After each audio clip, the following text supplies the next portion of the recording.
somewhat informed and mildly depressed, I will be happy. Go to sleep at night, thinking that you care.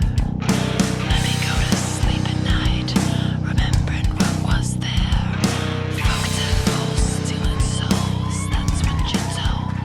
Right, how you doing? Yeah. And this is Mike Stang, who's gonna be helping me out tonight. Give it up for him. Right. Everybody doing all right? Yeah? Excited? This is fun. So, it's been 2 years since I recorded a special, and unfortunately, since that, over that course of time, we solved all the world's problems. So, this hour is called Sunny Day on the Beach with Giggle Time. Yeah, that's because everything's been covered. No, every time I turn on the news, I feel like there's at least one story where I think maybe the Mayan prediction that the world was going to end at the end of 2012, maybe it wasn't a prediction. Maybe it was a recommendation. You know? Maybe they were like, about 2013, you should tap out. You really should. You should let it go, all right? You had some good shit. You had the space shuttle and the wheel and the peanut butter and jelly in a single jar. You know, we had good shit, but now it's time to let it go. There's economies collapsing around the world. No one's got a good job. There's dogs in sweaters and kids on leashes. Fucking... The story that did it for me a while ago, I don't know if you caught this one. There was a student in Tennessee who was hospitalized for alcohol poisoning after giving himself a beer enema. That's right, it's here. Butt chugging, it's here, it's here. Nothing looks evolution square in the eyes and says, fuck you, like shit gunning a beer, like butt swallowing a Heineken because shoving it in your face hole was too slow. Congratulations, you just outsmarted your liver. The other one that did it for me, there was I don't know if you saw this. A scientist took 10 books out of a public library somewhere and tested it for all kinds of things. I don't know why. Scientists just have a lot of time on their hands apparently. And they found that first of all 10 tested positive for cocaine, which apparently the pursuit of knowledge is now so boring to us that we've got to get coked up to do it.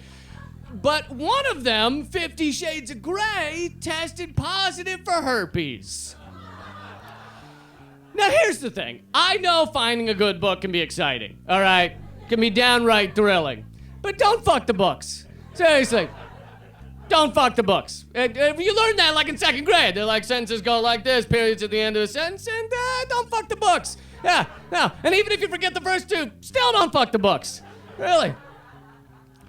Man, I mean, what the... And 50 Shades of Grey, that was the book that had to get this person hard, really? You couldn't pick some Twain or some Vonnegut, something? You had to pick some half-literate Twilight fan fiction? That's... Maybe it was like a final goodbye to the public library, you know? Certain institutions, you're sad you don't get that one last night, you know? To stick your dick in the VHS slot or put the beeper up your ass, right? We've all been there. Or maybe I've got it wrong and it was the opposite. It was a far right winger who was like, fuck your public library and I'm gonna fuck your books in the face. All right? And then I'm going to the public pool and then my lady's gonna press her vag up against all the community vans to drive the old people around. Yeah.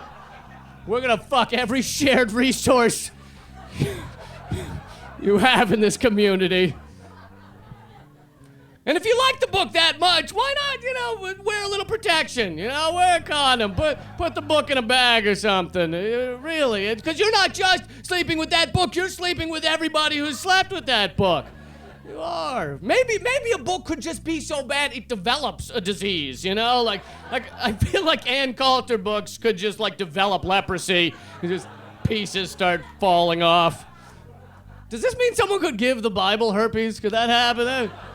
That'd be a special place in hell for that, I think. Although then again, the Bible got herpes because the guy wasn't wearing a condom because of the Bible. So,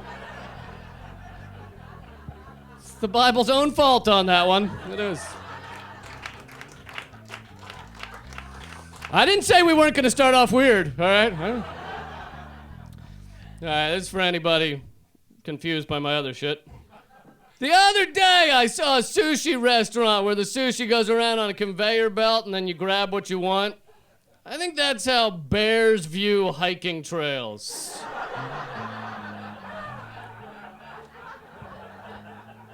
So yeah, planet's going to hell, so we distract ourselves. Look, a little bit of escapism's important, but we've taken it to a whole new level, haven't we? We just surround ourselves with shitty movies, and I've noticed pets is another one. We just surround ourselves with adorable little things.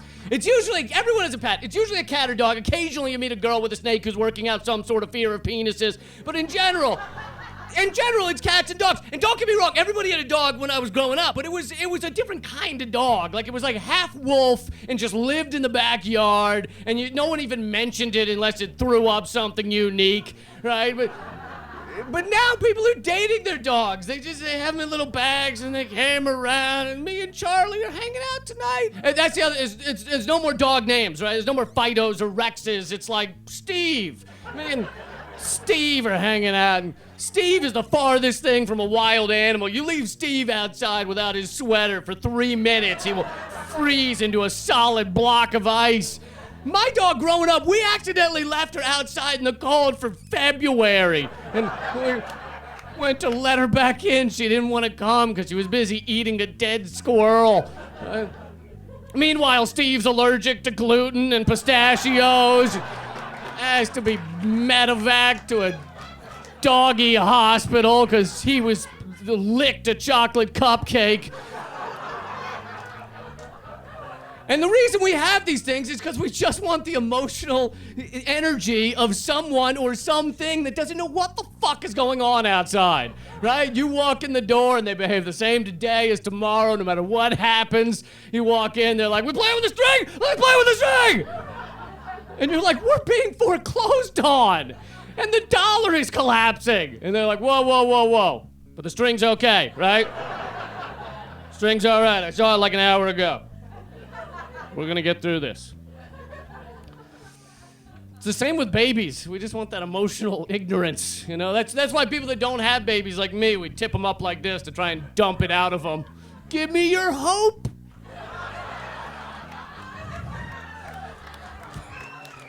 Give me your lack of awareness of global warming!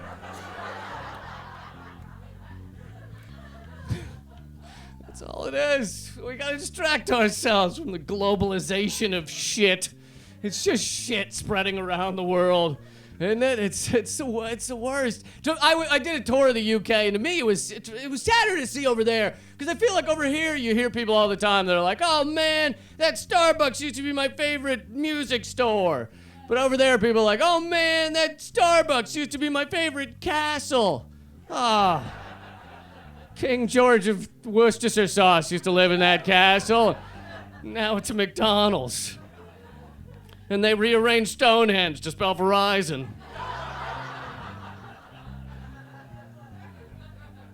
That's all it is, globalizing shit. There are 33,000 McDonald's around the planet. There's one in Guantanamo Bay, I'm not kidding, which explains the hunger strikes.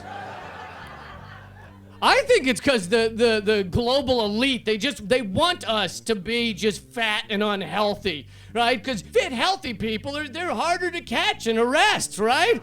They want us slow and wheezing. That's what they want, because slow and wheezing people have never revolted against a goddamn thing, except a lack of escalators. You know, that's what they want. They want us slow and obese, and because think about it, if you had to go up against either the slow Walking Dead zombies or the World War Z training in the off-season zombies, what you gonna pick? They're turning us into the slow zombies. That's what they're doing, because they don't need the NSA surveillance to find out our movements. They just leave a little cup of water out on their desk, and they watch it like the T-Rex coming in Jurassic Park.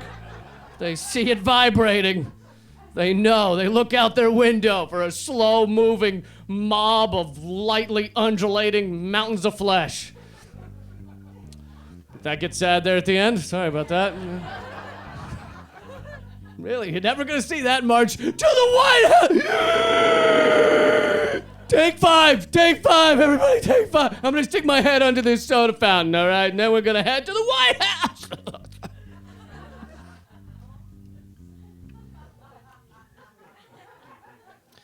The other day, I saw a pregnant woman who said, I can feel him kicking. He's going to be a soccer player. And whenever you hear that, they're lying. All right? He's going to be a dick. He's already kicking pregnant women.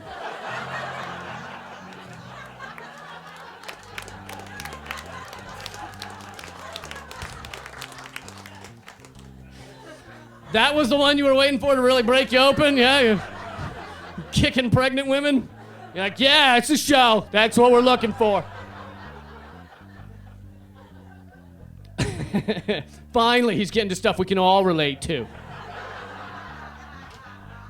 I feel like it's only the shit that's globalized. I really do. It's Miley Cyrus, right? That's what gets around the world.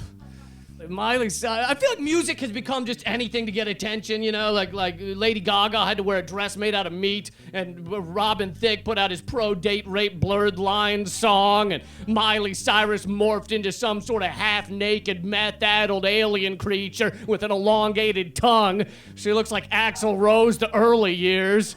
And finally answers that question, what would Axl Rose look like twerking? And no, you can't unhear that sentence. Really, she's testing my ability to like freedom. If you've never seen a Miley Cyrus performance, don't watch it, all right? It'll haunt your nightmares. So I'm gonna describe it in detail. If a great musical performance is like a cornucopia with a million different sensations and smells and senses, then a Miley Cyrus performance is like the sweaty ass crack of an obese man on a 12-hour flight farting asbestos. All right? It's uncomfortable to witness, and then later you may think you have mesothelioma. If a great musical performance is like the lovemaking of two star-crossed lovers, a lovemaking so pure that each memory cannot encapsulate the whole, like trying to grab a dazzling, raging river with your hands, then a Miley Cyrus performance is like a depressed, flaccid penis that smells of deceased swamp frogs pressed against your face every day for 50 years. I know. If true talent is a sculptor who's able to take a faceless piece of marble and turn it into a gorgeous fair maiden, a skill that itself took thousands and thousands of thankless hours to hone and perfect, then a Miley Cyrus performance is like taking that faceless piece of marble, using it to dash out the brains of a baby sheep, recording that animal's death cries, auto-tuning them, and playing them in place of the national anthem before an ultimate fighting championship between two unwilling participants. Years ago, before Miley Cyrus was even born, there was a comedian named Bill Hicks who had a joke, right? He had a joke about how we should have a TV show called Let's Hunt Down and Kill Billy Ray Cyrus. Now, not listening to that advice, I rank it up there with Hitler not getting into art school in terms of ultimate harm done to humanity. But that's our distraction, right? That shit. The news is a distraction now because it's not news, it's infotainment. That's all it is, And look, I'm not going to defend any of the corporate media stations, but there was a pretty awesome survey that showed that people who only watch Fox News know less about what's happening in the world than people who watch no news at all. Like, that is mind-blowing. That is amazing. Because no one would keep watching a sports channel that made them dumber about sports. Just walking around like, yeah, the Lakers beat Tiger Woods. What now, motherfucker? People are like, I don't even watch sports, but I'm pretty sure one of those is a basketball team and the other's like a tiger or something. It's just crap. I turned it on the other day, Fox, because it is my favorite comedy show. And They were covering a viral video of a 5-year-old. Did you see this? He was on stage, or 4-year-old, on stage in a church, and he's singing, and the whole church is cheering. Everyone's ecstatic. And the lyrics to the song are, "Ain't no homos gonna get into heaven." And it's like viscerally repulsive, right? It's repulsive to imagine parents took the time to carefully sit a kid down over weeks and weeks and take the energy and the patience and everything to teach this kid a song with a double negative in it. You know, it's a positive song because the ain't and the no cancel each other out. So it's saying gay people get into heaven, but grammar is so important at that age. Really. It really is. As my grandpappy always said, even if you don't have a dollar to your name, you're never truly poor if you have guns and ski masks.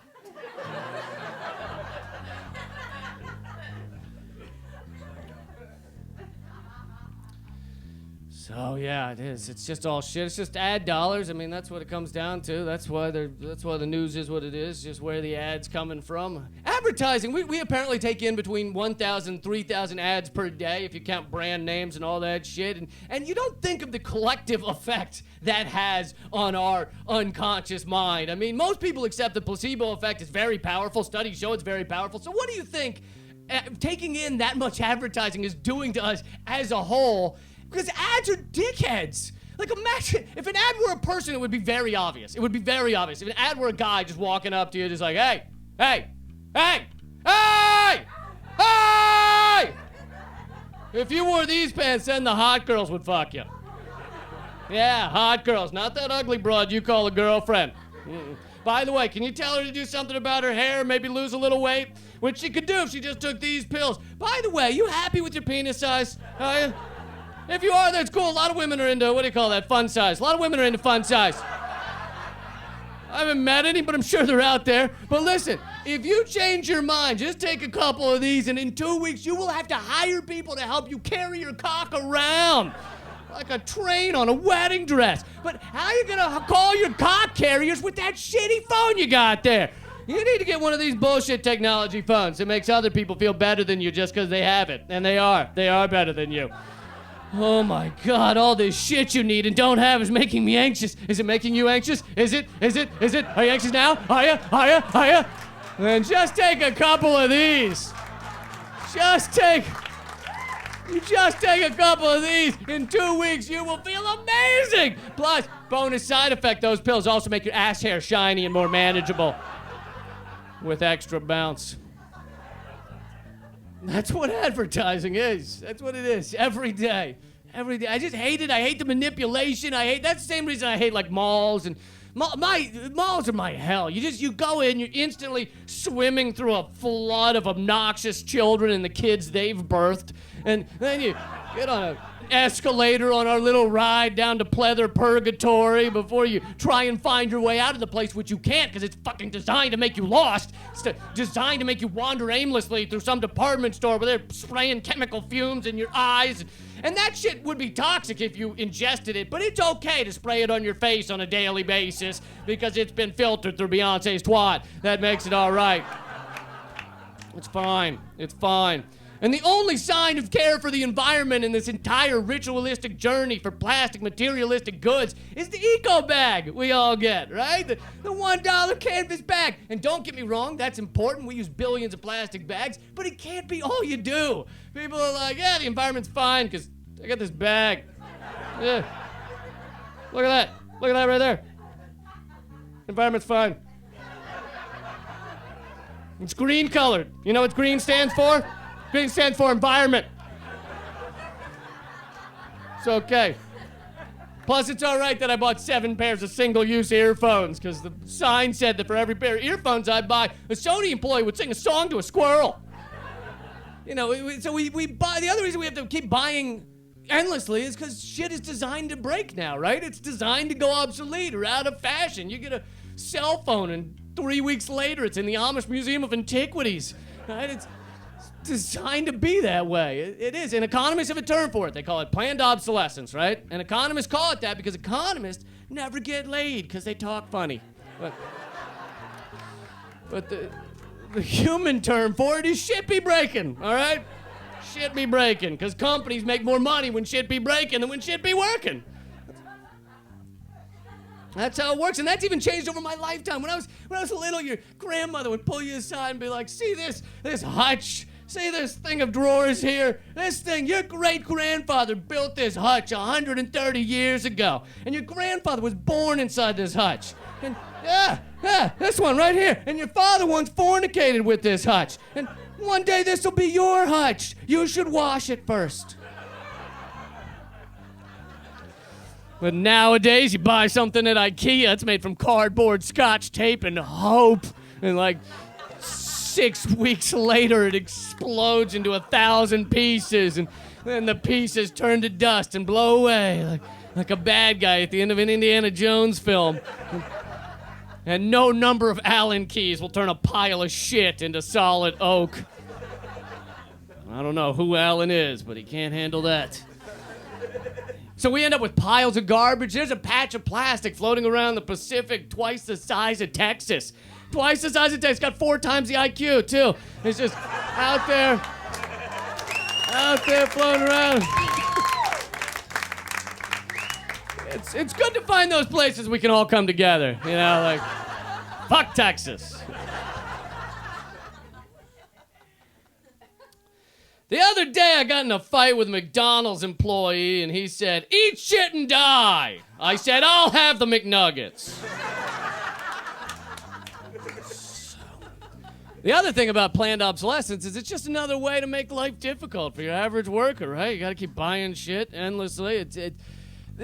You know, it's just, my father told me this story, which I know is just a story that's passed around, but, you know, picture 2 farmers 100 years ago, and they see each other in town, and he goes, how's it going? And the other guy goes, oh, it's going great. I found out that when sawdust falls into my mule's feed, he eats the sawdust with the feed. So I've started increasing the amount of sawdust and decreasing the feed. Eventually, I'll get to all sawdust, and I'll save a fortune. And then he sees him a month later. He goes, how's it going? He goes, oh, it's going great. And then the dumb mule died on me. So now I got to start over. Well, that's us. We're the mules, all right? All this shit is just more sawdust, you know? Whether it's $50 to check a bag on the airplane, more sawdust. Whether it's ATM fees, more sawdust. Healthcare fees, more sawdust. Whether $50 because you bounced a check, then another charge because you bounced the same check, then a charge from the guy who's got to call you to tell you bounced a fucking check. More sawdust, more sawdust, more sawdust. And as Notorious B.I.G. always said, more sawdust, more problems. All right? And the reason is because the ass holier-than-thou titans of dickery at the top are short-term greedy. They want the money now. They don't give a fuck about 20 years from now that they're going to be standing in the middle of a pile of dead mules going, what, too much sawdust? How about we give you more reality TV? That's all it is, you know? And they tell us we got to cut back. Everybody's got to cut back. We don't have money for that. We don't have money for infrastructure. We don't have money for education. The amount of money we dump into war and the military could solve all of this overnight. We have 900 military bases around the world. Meanwhile, our economy's filled with debt. Our people are filled with Kentucky Fried Chicken. The chicken's filled with hormones. The hormones filled with mercury. And we don't know what the fuck mercury's filled with because we defunded NASA. We used to be the country that put a man on the moon, and now your average American man couldn't break the Earth's gravitational pull to stand up without the help of friends and family. I have never once gotten a standing ovation at a U.S. comedy club, and it's because physics won't allow it.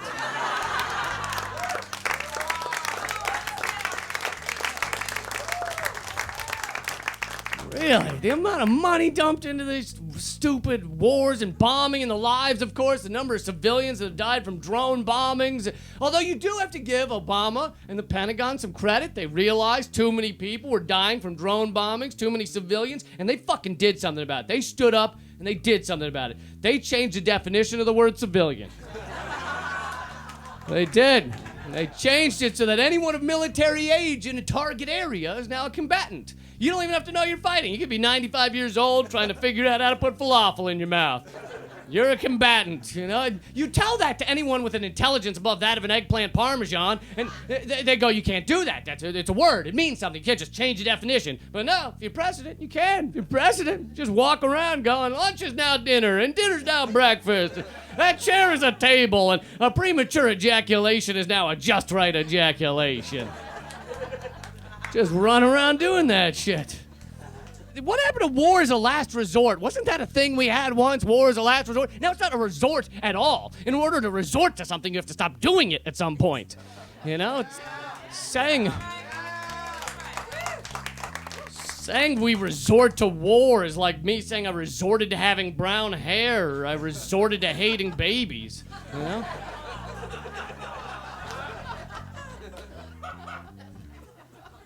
The only reason we wrap presents is for that 1 second of surprise right as the person opens it. Couldn't we get the same effect by just throwing the gift at the person? Then they'd be surprised even if they knew what you were gonna give them. It'd be like, I knew you were giving me a clock radio, but not at that speed. Endless war, and now we got the NSA surveillance going on. They loved it. They're still doing this, where they make it all about Edward Snowden, right? It's all Edward Snowden. It's all that's the only story. Oh, he's a traitor. He failed out of college. He failed out of the military. He's a loser. All right. Here's the thing. For the sake of argument, let's pretend he's the worst human being to ever live. Let's pretend he makes Charles Manson look like Tom Hanks. All right, let's pretend they found his girlfriend's head in a ditch and he steals people's French fries when they're in the bathroom. All right, he just walks around flicking toddlers in the face just to watch them cry. Let's just pretend horrible human being. It wouldn't fucking matter. It doesn't fucking matter. It's like someone telling you your house is on fire. You look, you see it's on fire, and then you go, hold on, didn't you fail out of college? Not falling for this. I mean, that guy gave up a $200,000 a year job and a house in Hawaii just to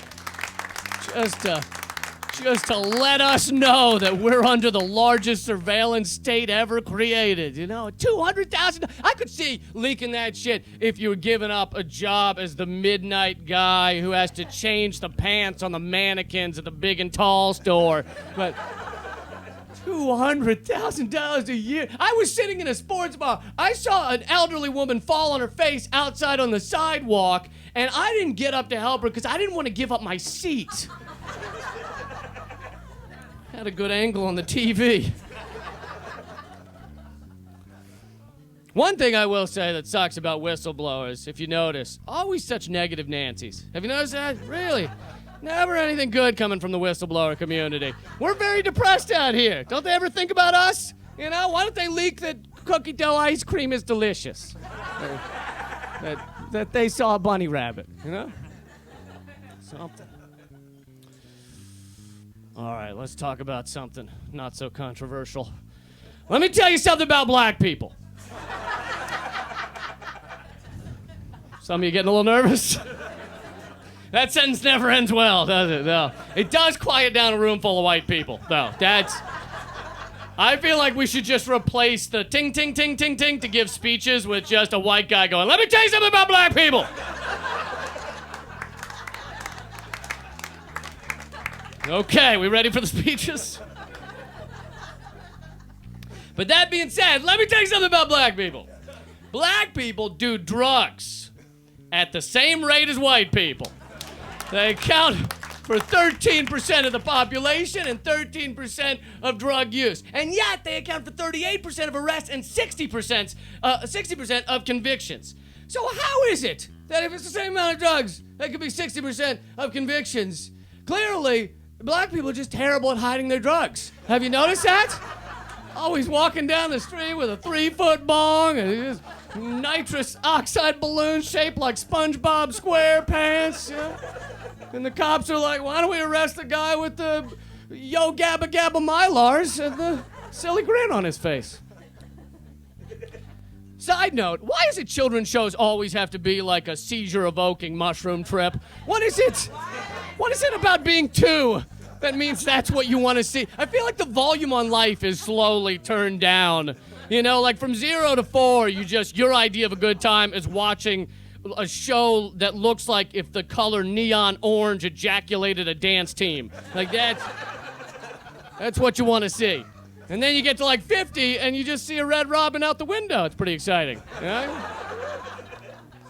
Red robin. Then you get to 90 and you can just stare out on a field of dull brown grass all day long. And if a guy in a Cookie Monster outfit did approach you, you would shit yourself and swallow your fake teeth. But back to black people. The reason that this is happening is because we have an incredibly racist criminal justice system. And say you can call that an opinion, but it's like calling climate change an opinion, or the Holocaust an opinion, or Anderson Cooper important, or Toronto Mayor Rob Ford demure. It is an incredibly racist system, but and because we now have privatized prisons, they make money off of harsher sentencing, and we have 5% of the world's population, but 25% of the world's prisoners. And is that a bad thing? Does a bear shit in the woods? You're goddamn right he does, unless he's in a zoo, in which case he's probably thinking to himself, God, what I'd give to shit in the woods. That sounds wonderful, rather than shitting in a 10-foot cage with a 5-year-old snot-nosed idiot pressing his face up against the glass. If I ever escape from here, I'm gonna eat the fuck out of that 5-year-old. And then I'm gonna shit him in the woods, all right? And then you're gonna have to change your little expression to does an escaped zoo bear shit a 5-year-old in the woods? Goddamn right I do. So all I'm saying is you should talk about this shit, so next time you're the best man or your maid of honor and you're at the reception, just go, let me tell you something about black people. And then I'll get to how Steve became my best friend.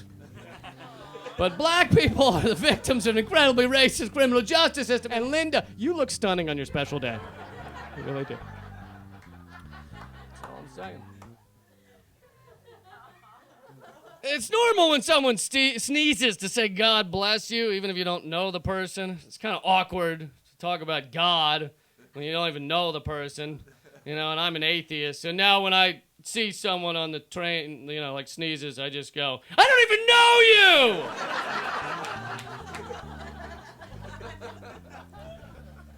you! You can use that one if you want.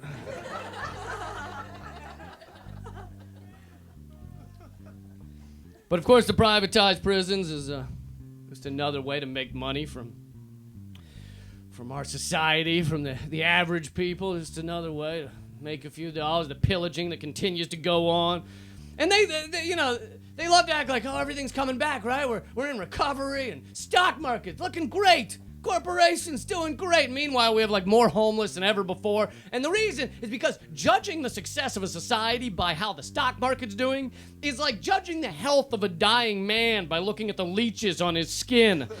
All right? That's what we're doing right now. We're like, those leeches look great. You're going to be fine. Yeah. Walk it off. That's what it is. We have more billionaires than ever before, all the wealth getting extracted to the top. And my problem with billionaires is not just that they have that much money, it's that we're told to respect them. We're told to look up to them. Our media goes to them for how to run our... Hey, how can we fix this? How are we going to make this work? They're fucking psychopaths, all right? They're no more fit...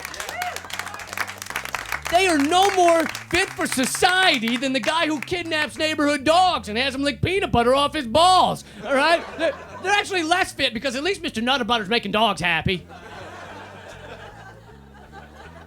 They're psychopaths. You don't respect anyone else who collects $1 billion or $1 million of something. Like, if you find out someone's got 1 million shoes, you're like, what the fuck's the matter with you? So why do we respect people with 1 million pieces of paper with Alexander Hamilton's fugly mug on it, right? It's just, we should treat billionaires the same way we treat people in the TV show Hoarders, all right?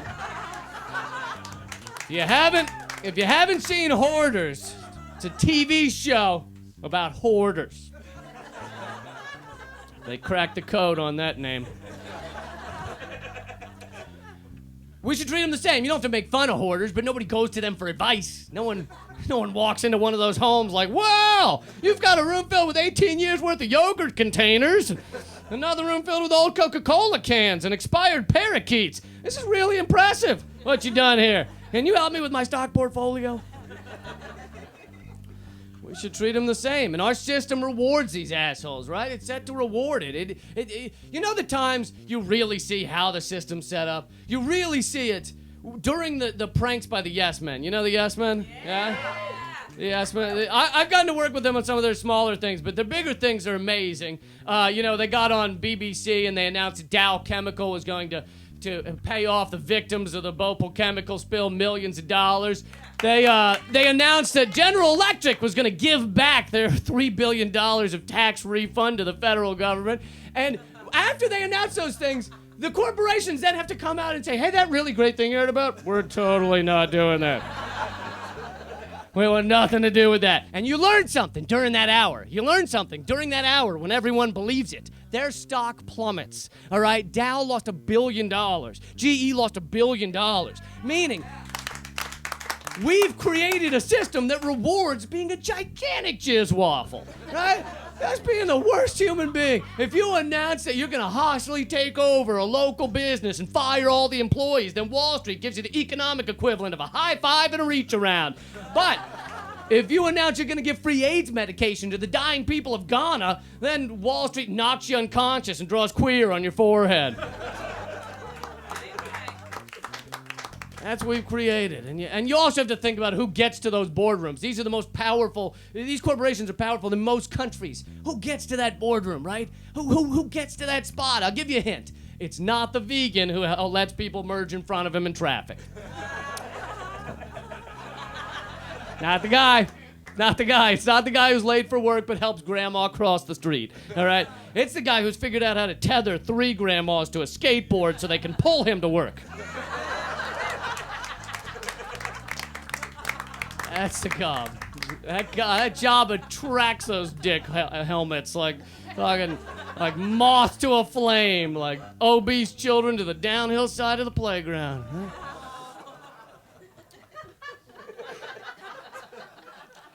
I have bad luck.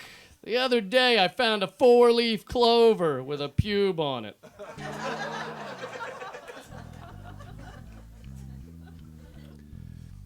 I'll give you another example of how this system is rigged. I mean, there's countless, but I'm just going through a couple of them. And this one I found out from my good friend Greg Palast, who is here tonight. Greg Palast, great investigative journalist. Because I don't know if you knew this about my act, but my demographic is just investigative journalists. That's hard-hitting. That's it. But no, the Euro was designed to fail, all right? It was meant to fail. Usain Bolt was meant to run. Roger Federer was meant to play tennis. Simon Cowell was meant to shit all over television. And the Euro was meant to fail. And it wasn't meant to fail for the fucking assholes that created it. It was meant to do what you and I view as failing. It was meant to fuck the average worker in the face 12 ways to Sunday. And right now, that fuckfest is in full swing. It's kind of exciting to see. It's like walking in on an orgy that's really gross people, but then all the moaning spontaneously harmonizes into Beethoven's Fifth. So you're like, oh, kind of interesting. And you might be thinking, this economic theory, Lee, you don't seem smart enough to come up with this on your own. And I'm not. I had some help. I had help from the guy who created the Euro. All right? The Euro is the brainchild of economist Robert Mundell. And he said, quote, in an interview years ago, he said, quote, the Euro is designed to take monetary policy out of the hands of politicians so that in a crisis, the only way to keep jobs is by competitive reductions on business, meaning slashing labor laws, slashing environmental regulations, cutting taxes for the rich, those type of things. That is how, the genius of it is it's meant to wait for a crisis. So it's like hanging out with the Incredible Hulk. You think you got a cool dude, and then you say something to offend him, he grows to 10 feet tall and smashes your labor laws, all right? So when someone walks up to you and they're like, oh, the Euro's doing so terrible, what the fuck? You're like, no, it's only doing terrible for you and me, all right? For the greed monkeys that created this thing, the Euro is a caterpillar that has just now turned into a butterfly that's tattooed above the ass crack of an evil temptress named Greed, okay? And just like a tattoo of a butterfly, give it a couple years, it'll be blurred and look like a pterodactyl. Just another way to make money. Just another way to pillage. Did you see this? I'm sure you saw this on the news because the media has been covering it always, never. And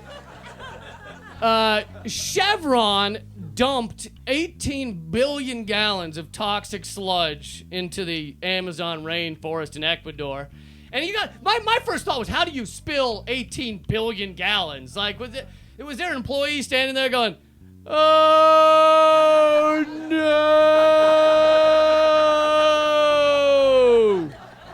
this is bad. How much longer do I have to do this? 25 years? Oh no." But no, they were able to do it because it wasn't a spill. It was intentional. They realized they could save a couple of dollars by dumping this shit in the rainforest. And now, 1,400 people died from cancer, birth defects, all kinds of other problems, the land destroyed. So they sued Chevron. And they won. They won billions of dollars of restitution, right? And then Chevron sued and won against the victims of their own toxic dumping. Which is a fucking level of evil that is hard to comprehend. I feel like Darth Vader during his pedophile years would have been like, dude, that's cold. All right, that's fucking awful. I mean, what goes on in these corporate boardrooms? It's just, I witnessing that trial must have. I'd rather see a sumo wrestler making love to a dead coyote with Justin Bieber playing in the background. This sounds awful. Give it up for Mike Stang one more time. Mike Stang.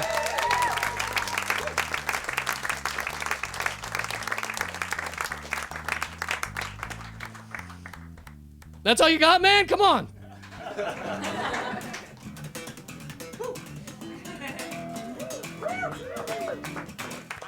Mike Stang.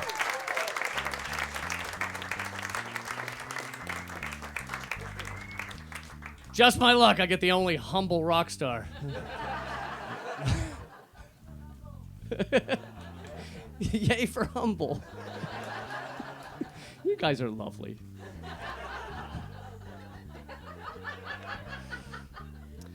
Floods would be less scary if they were called surprise whitewater rafting on a mattress with your dog.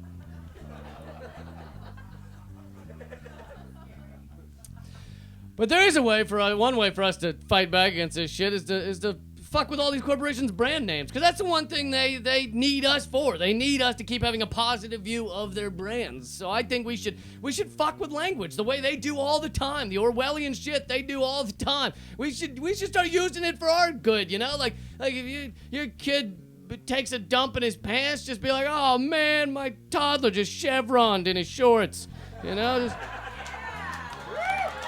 Who's that said? Or just walk into the office and be like, "Hey guys, just letting you know, don't use the elevator for a little while. Someone Walmarted in there something fierce. It smells like a skunk was eating gorgonzola."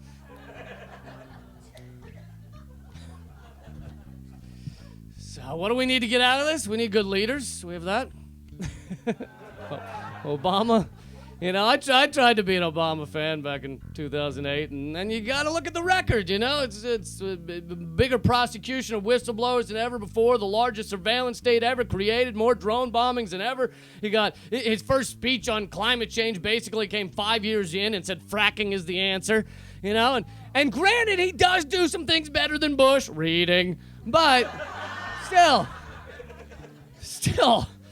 You can't, you gotta look at the facts. He put, the people he surrounds himself with, the Larry Summers and the Geithners, people that caused the initial collapse. He put Michael Taylor, Mr. Monsanto, as top of the Food and Drug Administration, which is like putting George Zimmerman as the head of the NAACP. It's like Lance Armstrong as the head of the DEA. It's like putting Dick Cheney in charge of a children's bake sale to raise money for puppies with restless leg syndrome. It's like putting the boogeyman in charge of underbed security.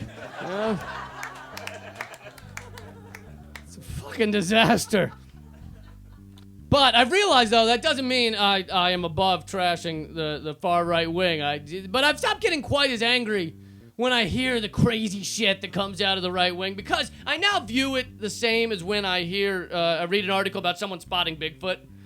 Because when I read those articles, I always think, don't tell us how you spotted Bigfoot. Tell us what kind of drugs you were doing that made you think you spotted Bigfoot.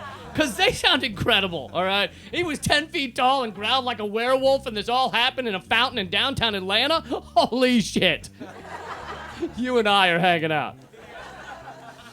So when I hear these right-wingers, the fucking liarrhea that sprays out of their face holes, I don't get angry, you know? I'm just like, really? God spoke to you? God spoke to you. God picked you. God picked you, Mr. Representative in Nebraska, and told you you're in charge of making decisions for all of women's vaginas?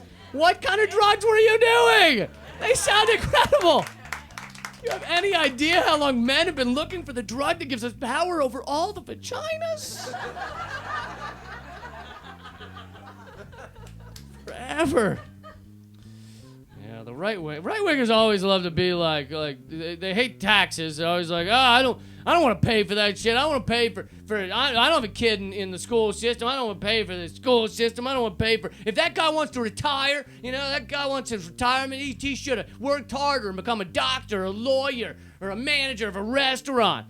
Well, I've got a new argument. I've got a new debate for this, a new response to this. And I think it might work. What about the idiots? There's a lot of fucking idiots in this country, all right? Becoming a doctor or a lawyer or a manager is not in the cards for them. No matter how fucking hard they work, for whatever reason, they were just born dumb, okay? They come from a long line of idiots, or maybe their mom thought sniffing paint fumes during pregnancy would create a natural-born artist. You know, for whatever reason, they make a block of cheese look bright, okay? And here's the thing: we have the resources to take care of all these idiots. We do. We have enough. Look around us. We have enough food and water and shelter and bad TV, dick and pussy for everyone. All right, there's enough out there. Saying we don't have enough money for this shit, it's like saying it's like a builder saying they don't have enough inches to finish the job. All right, they've got the wood and the nails and the ladders. They just run out of inches. All right. It's all, we have that ability. So what about the idiots? You know, there's a lot of people in this country that think the Enterprise rental car employees are genuinely happy to see them. Okay? There's a lot of people out there that drive 20 minutes out of their way just to save 10 cents on gas, you know? What about the idiots? There's a lot of people that watched the last 5 Adam Sandler movies and laughed. Okay? What about those people? What about those people?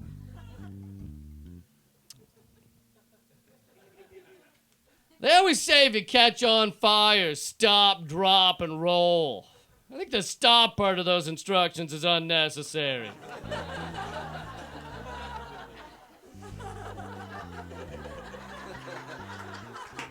Oh no, I'm on fire! But these cupcakes aren't gonna bake themselves. Okay, let's get to the positive part of the show. I'm gonna be positive for a minute. Sometimes you gotta be positive. Sometimes you gotta, right? Get out a cup of hot cocoa and throw on a sweater vest, Mr. Rogers it up, right? And make some sexual advances towards puppets, right? Sometimes you gotta do that. And if you're gonna make awkward sexual advances, puppets are a good target, because they'll keep their mouths shut, all right? As long as you have access to a needle and thread, they will. So, but I've said this before, I'm an optimist, largely. I consider myself a cynical optimist. I view the glass as half full of shit. So I'm an optimist, and I actually think that because of the information revolution that we're in the middle of, because of the internet, I think we're in the middle of a global awakening, a change of consciousness, the shape and size of which we've never seen before, with the possible exception of that automatic device that scoops your kitty litter. All right, that thing was pretty crazy, but outside of that, we've never seen this before, and you can't really, like most devices that have changed mankind, it took 100 years, and it was only the elites that really benefited, you know, the automobile and the cotton gin and all that shit. But with the internet, it's everyone, and it's over a span of like 20, 25 years. And we can't even comprehend the end, how this is going to end. But I think we're in the middle of something major. Like in 1990, 1 out of 100 people had even heard of the internet. And I made up that number, but it still means something, okay? It means something right here. It does. And really, truth is viral now. Truth didn't used to be viral. It used to be that if you knew the truth and it wasn't getting covered in a newspaper, you had to physically pick up a phone shaped like this and call a friend and tell them the truth and hope they saw fit to tell the hairdresser and hope the hairdresser saw fit to tell his ferret. And then at the end of the week, you'd be like, I got the truth to 9 people, all right? This shit is huge. That's not viral, that's arthritic. The truth used to be arthritic. But now it's changed. I mean, the way it used to be, an example of the way it used to be, was it took 40, 50 years for the Gulf of Tonkin to find out through declassified documents that the Gulf of Tonkin incident that brought us to war in Vietnam, it didn't happen. 40 years. Whereas now, the Pentagon says no civilians die from a drone bombing, and then someone goes, I just got a text from one of their family members, and she's pissed. So it's changing everything. It really is. And I know sometimes it feels like the internet's only used for kitten videos and porn. And by the way, if they ever find a way to combine those two, we are fucked. All right, we are not going to remember to eat. We're not. It's going to be dinosaurs, asteroid, humans, kittens, and porn. We will be done. But it's also allowing technology solutions to come from the bottom up because everybody has the information now. There's 3 14-year-old girls in Nigeria who invented a generator that runs on piss, runs on urine. Which you may soon be able to piss in your car and make it go, right? You may soon literally be able to piss off. How exciting is that? That's really exciting. I like it. I like it when weird expressions come to life. I do. And the technology's amazing as long as we keep it out of the hands of corporations, as long as it's not fucking kept in a corporate cage, right? I mean, drone technology is incredible if it could be used for the right things. It's amazing technology, but Amazon.com wants to use it to deliver your packages. They said within 5 years they want to have miniature drones delivering all your packages. This is the most incredible technology. This is the first ever miniature automated self-piloted flying machines, and we're gonna use it to deliver slap chops to agoraphobic coleslaw addicts? Really? That's what we're using it for? This is shit straight out of the Jetsons, and we're using it to deliver a Harry Potter novel to a douche-tard? Come on. And I'm sure the NSA is going to love having little cameras flying around all of our neighborhoods. I don't trust those. I don't trust any of these robots. I get nervous around Roombas. All right? I don't know what those guys are reporting back to their bosses. Who knows? The Mars rover could smell a rock on Mars and tell you if there was alien life there 2 million years ago. You're telling me Roomba doesn't know I'm snorting Fun Dip on the weekends?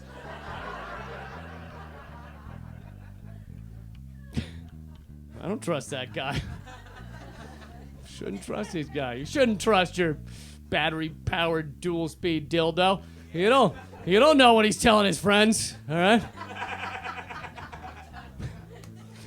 He's got some serious intel on you. He's going back to the others going, you wouldn't believe where I was shoved. I had to hold my breath for a week. I will never be the same. The places that man put me on his body.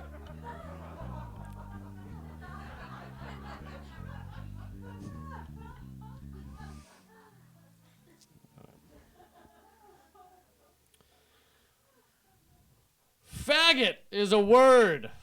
Cunt is a word. Nigger is a word. If you were offended by any of those sentences, then you don't understand how sentences work.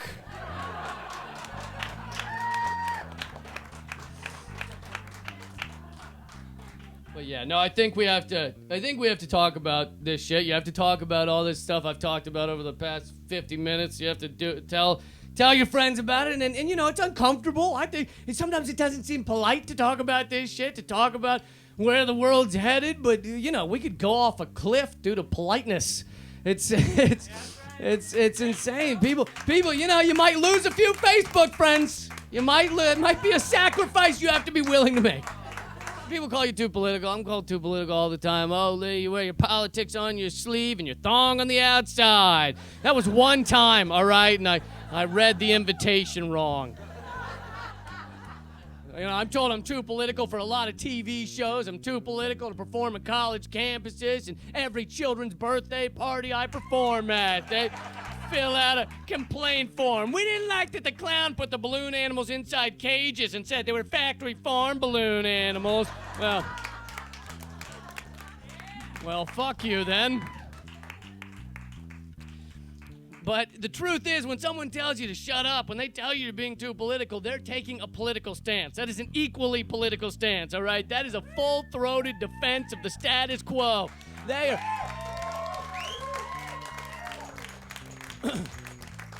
They are saying everything is fine, shut the fuck up, and go back to your fried onion cheesy poppers, all right? Because each day we're faced with hundreds of decisions that could be baby steps towards a better civilization, could be molecules that make up a societal elevation. And each day, billions of people around the world think to themselves, those things don't matter at all.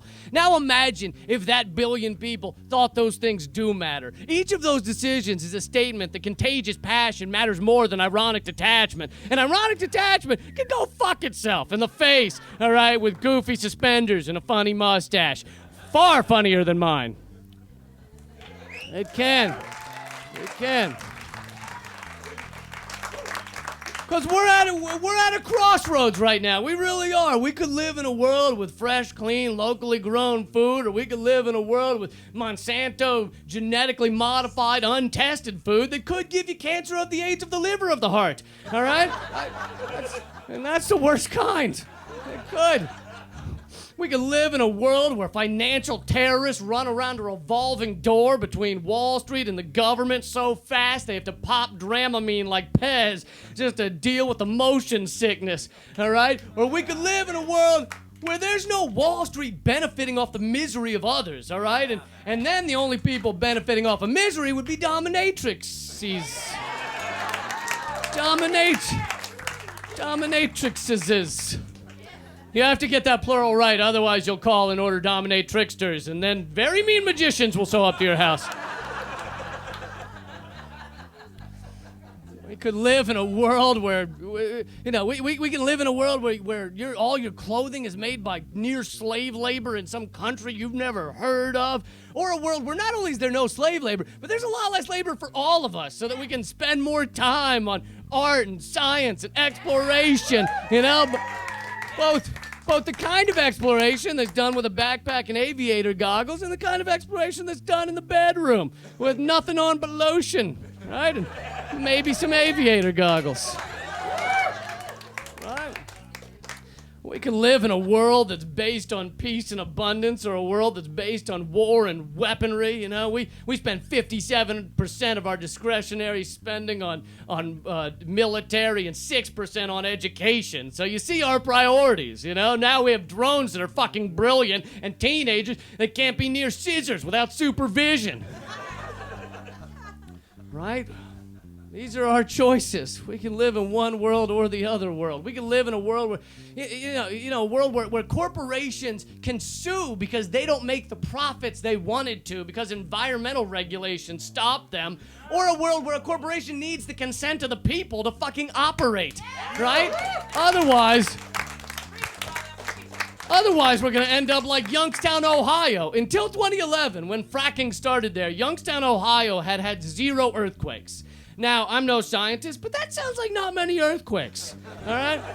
Since 2011, they've had 109 earthquakes, all right? And everybody just thought the people of Youngstown were really into twerking. But no, those ass jiggles had another culprit. These are the choices we have because we're in the middle of a drop-down, drag-out, bloody fucking war, and a lot of us are too dumb, medicated, or blissfully uneducated to even realize it.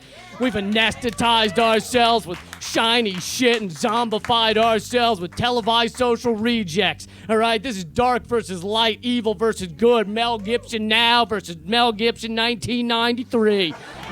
some serious shit. And just like a fishbowl, if you just give us a little bit of food and a little plastic treasure chest or a chest of plastic treasures, then we will never even question that all of our thoughts and all of our soul takes place inside of a 2-foot bowl. We will never even question it. We're witnessing the liquidation of everything we've built over the past 200, maybe 1,000 years. This unfettered, unregulated capitalist domination of the mental sphere, the natural here and now, it's a digestion, it's an extraction, it's a defecation on anything and everything that matters to your average human being. And the question now is just whether we'll all put our differences aside long enough to tell the fucking greed penis fungus captains at the top to go frack themselves with a rusty Walmart, you know?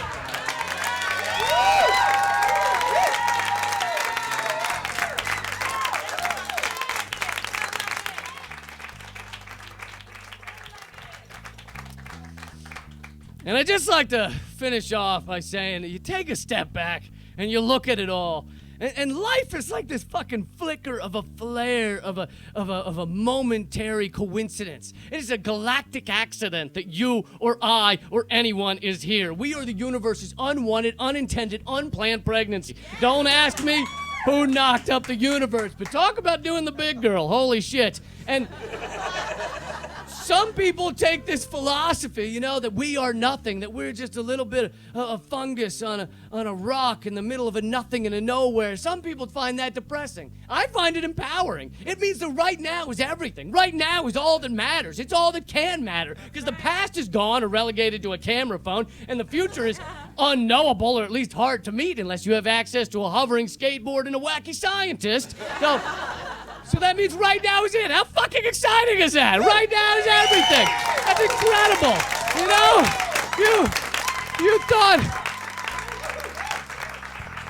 you thought it was just another boring day, just another dental exam or a hand job, but no. This is it. I find that so much less depressing than the evangelical view of things, that we're in a giant waiting room before we head up to another bigger giant waiting room that has comfier shoes and better pillows. All right? If I could find a way to stab myself with a cloud and get the fuck out of there, I would. And you take those two together, that we are nothing, and of that nothing right now is everything, and it should change the way we behave. It should change the way we act. We should be caring about our shared humanity rather than giving a fuck about our looks or our clothes, our texts or our tweets, the cash in our wallets or the rash on our balls. But we can't.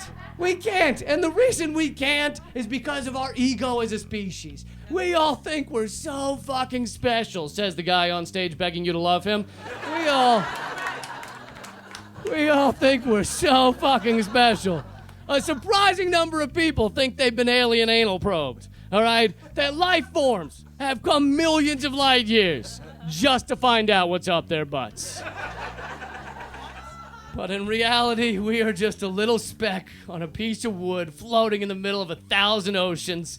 And the irony is, if we could appreciate we're nothing, then we could live like we actually matter. Thank you guys for coming out. I really appreciate it. Thank you guys.